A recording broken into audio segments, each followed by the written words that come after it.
Psychopathy is a complex psychiatric disorder, in which the main feature is emotional poverty, or a severely limited capacity to feel. This leads to emotional unresponsiveness, and this, to an incapacity to love, or to become attached to others. Devoid of basic human emotions, we could compare a psychopath to a robot. However, if they merely lacked emotions, they wouldn't pose a societal threat. Unfortunately, psychopaths are prone to engage in antisocial behavior without apparent compunction. See, The Mask of Sanity, by Cleckley. In other words, they will often hurt others just for kicks. Although few are violent offenders, their personality structure lends itself to antisocial behavior. Without emotions such as guilt, shame, and remorse, they find themselves free of inhibition, living by their own rules, with no regard for the consequences to others. It is not easy to spot a psychopath, as they appear normal to the casual observer. However, there are many red flags that need not be ignored. Emotional poverty. This feature is always present in psychopathy.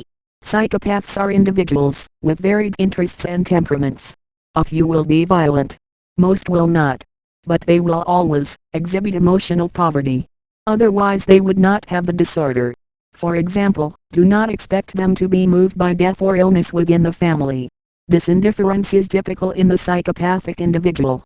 They seem to view others as objects that can easily be discarded. To understand this, you may think about your TV. You enjoy using it, but will not grieve over it, should it stop working. Grandiosity. The majority of psychopaths have an air of superiority, regardless of their actual accomplishments. This is called grandiosity. They often laugh at, and show contempt for others.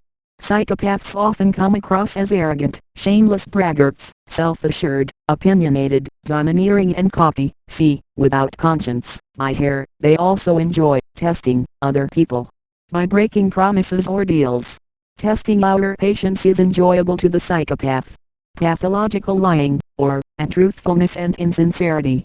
This is another one of the main traits of this disorder. Psychopaths seem to enjoy duping people, something that Dr. Ekman calls duping delight, which refers to the positive feelings one may experience when putting one over. They like to obtain rewards, to heighten self-presentation, and for duping delight. See, Psychopath, Theory, Research, and Practice, by Herf. Therefore, it would be fair to say we should expect a full-blown psychopath to lie to us repeatedly.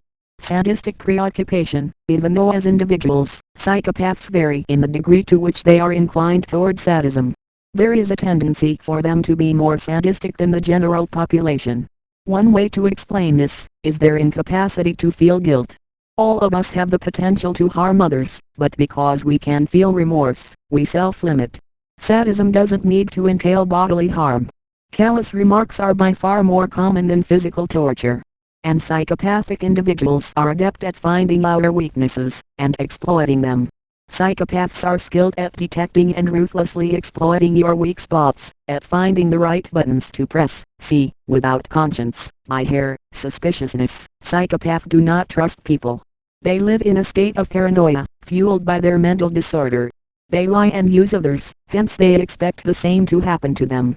Also, because they cannot feel love, they are not able to understand what people mean when they say they love. Saying we love them is often met with suspicion.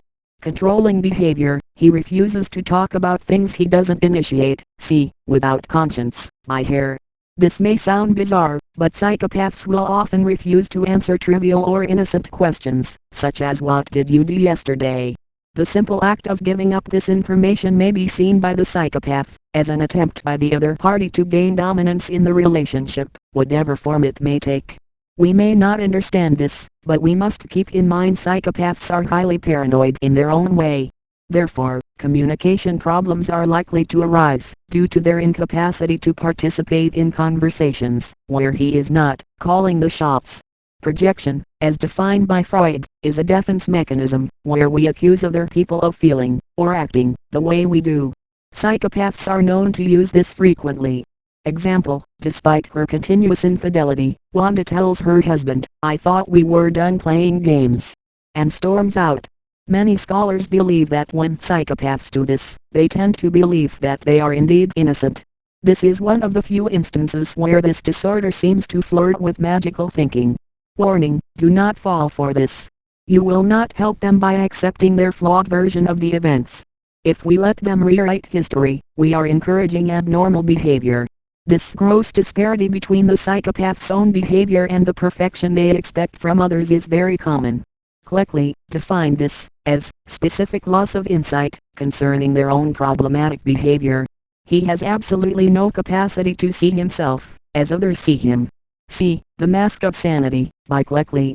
On this note, it is very common for psychopaths to accuse others of being mentally ill.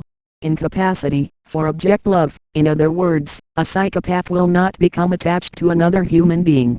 This is a sad reality for those who are involved with one. But keep in mind, this is not a reflection of you as a partner or a mother. This is a severe disorder that will not allow these individuals to feel emotions. This is not to be taken lightly. If an individual lacks emotions, he will also lack the capacity to become attached to others.